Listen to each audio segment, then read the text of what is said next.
नमस्ते, मैं हूँ अनुराधा और आप सबका अनुराधा मेडिकल क्लासेस में स्वागत करती हूँ।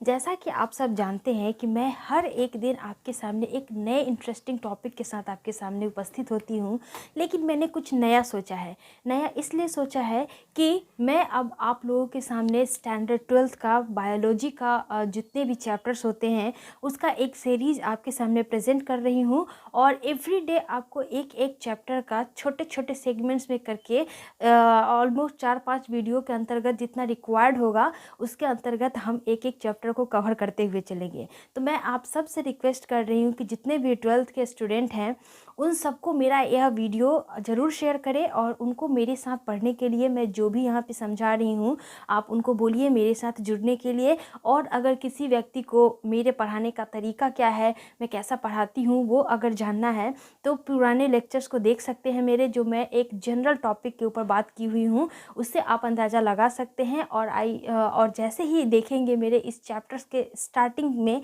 समझाने का तरीका और समझने का आप लोगों का तरीका, बिल्कुल हमारे बीच का कम्युनिकेशन एकदम सिंपल रहेगा, जिससे आप अभी से ही स्टैंडर्ड 12th का जब तैयारी स्टार्ट कर देंगे धीरे धीरे तो फिर आपको बहुत ज़्यादा बेनिफिट मिलने लगेगा।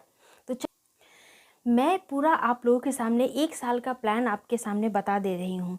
प्लान यह है कि अगर हम थोड़ा सा पहले से अगर छोटे छोटे सेगमेंट्स में करके पढ़ाई स्टार्ट कर दें तो आपका नेक्स्ट ईयर जो भी एग्ज़ाम आने वाले हैं या जो भी कंपटीशन का तैयारी कर रहे हैं, जैसे नीट हो गया, ICR हो गया, BCC हो गया, वो सारे चीज़ आपको मेरे इस वीडियो से कवर हो जाएंगे। तो चलिए मेरे साथ स्टार्ट करते हैं बिना टाइम को वेस्ट किए हुए और रिप्रोडक्शन इन ऑर्गेनिज्म में सबसे पहले टॉपिक की तरफ बढ़ते हैं कि what do you mean by reproduction.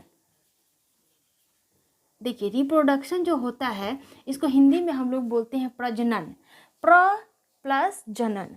तो सबसे पहले जानना होगा कि रिप्रोडक्शन का मतलब क्या होता है, जनन का मतलब क्या होता है। तो रिप्रोडक्शन एक ऐसा बायोलॉजिकल प्रोसेस है जिसमें हम अपने ही तरह के संतति का क्या करते हैं, उत्पत्ति करते हैं। संतति का मतलब हो गया ऑफ स्प्रिंग, अपना जो खुद का बच्चा होता है उसी के जैसा मतलब हम अपने जैसा अपने बच्चों को जन्म देते हैं, उसे ही हम लोग रिप्रोडक्शन बोलते हैं। सपोज़ कीजिए जैसे कि प्रोडक्शन होता है, प्रोडक्शन हाउस होता है, नए नए चीज़ को हम लोग प्रोड्यूस करते हैं। कैसे करते हैं, एक मेथड्स के थ्रू करते हैं ना। तो इस रिप्रोडक्शन को करने के लिए 2 रास्ते होते हैं, जिसमें एसेक्सुअल होता है और सेक्सुअल रिप्रोडक्शन होता है। तो इसके बारे में हम बाद में डिस्कस करेंगे। सबसे पहले रिप्रोडक्शन के बारे में अगर लिखना चाहेंगे डेफिनेशन तो क्या लिख सकते हैं, it is a biological process, it is a biological process.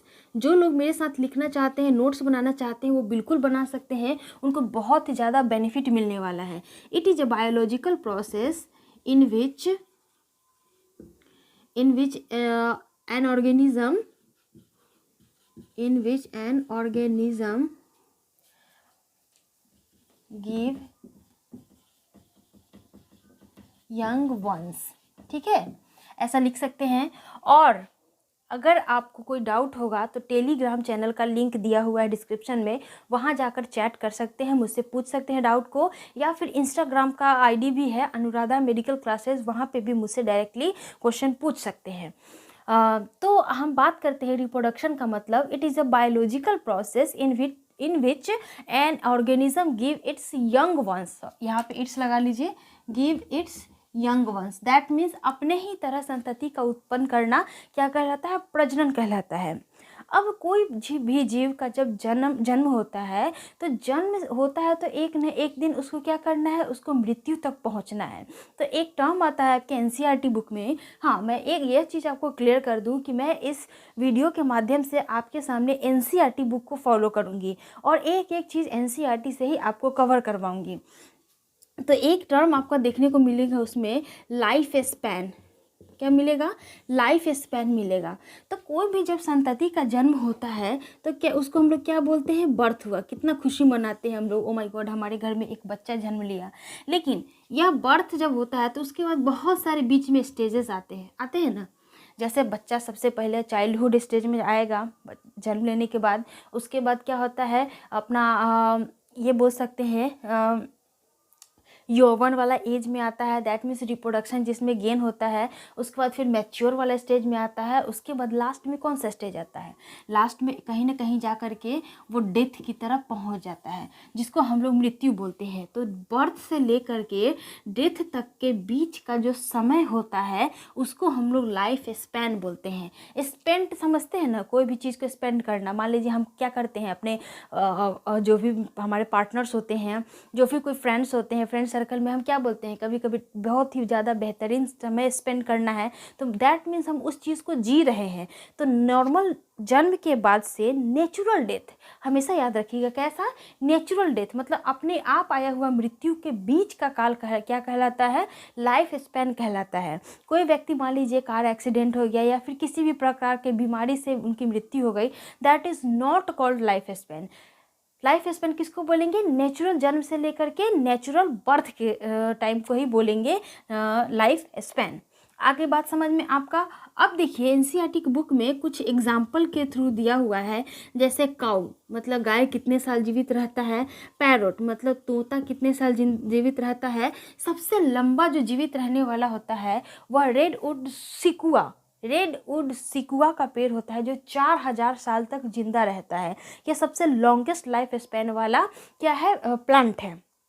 आगे बात आपको समझ में, लाइफ स्पैन समझ में आ गया होगा, रिप्रोडक्शन का मतलब समझ में आ गया होगा। अगर आप चाहते हैं कि उसमें एनसीईआरटी की बुक में फिल करने के लिए दिया रहेगा, उस चीज़ में जा कर के देखिएगा, गेहूं का भी पौधा दिया रहेगा, जिसको हम लोग क्या बोलते हैं? वीट बोलते हैं। तो गेहूं कितने टाइम तक जीवित रहता है? 3 से 4 मंथ, है कि नहीं? इतने ही टाइम में तो हो जाता है। और फिर ये देख सकते हैं, कछुआ देख सकते हैं, हॉर्स देख सकते हैं, एलिफेंट देख सकते हैं जो 60 साल तक रहता है, कछुआ 140 साल तक रहता है कि नहीं? तो इस तरह से आपका लाइफ स्पैन अलग अलग ऑर्गेनिज्म का अलग अलग होता है।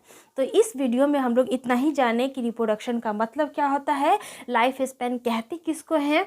और अगर टाइप्स ऑफ रिप्रोडक्शन का बात करें तो there are 2 type of reproduction. सबसे पहला जो होता है असेक्सुअल और असेक्सुअल रिप्रोडक्शन, और दूसरा क्या होता है? Sexual reproduction. देखिए मैं अभी एकदम छोटा छोटा वीडियो ही आपके सामने प्रेजेंट करूँगी, बिकॉज हमारे पास अभी काफ़ी लंबा टाइम है और छोटे छोटे यूनिट में पढ़ेंगे। तो मैं विश्वास के साथ कह सकती हूँ कि आप लोग बोर्ड में तो बहुत बेहतरीन मार्क्स लाएंगे ही लाएंगे। साथ ही साथ कोई बच्चे नीट का तैयारी कर रहे हैं तो वो उनको भी इस वीडियो के माध्यम से बहुत अच्छा और नॉलेजेबल चीज़ आपको प्राप्त होगी। तो मेरे इस वीडियो को जितना हो सकता है उतना शेयर करिएगा। कल के इस टॉपिक में हम लोग कंटिन्यू करेंगे और सेक्सुअल एंड सेक्सुअल रिप्रोडक्शन के बारे में समझेंगे और उस पर डिटेल्स से चर्चा करेंगे। तो जितने भी 12th के स्टूडेंट हैं सारे लोग मुझसे जुड़े और मेरे साथ पढ़ाई करते रहिए। तो मिलते हैं नेक्स्ट वीडियो में एक नए टॉपिक के साथ। अपना ध्यान रखिए। जय हिंद।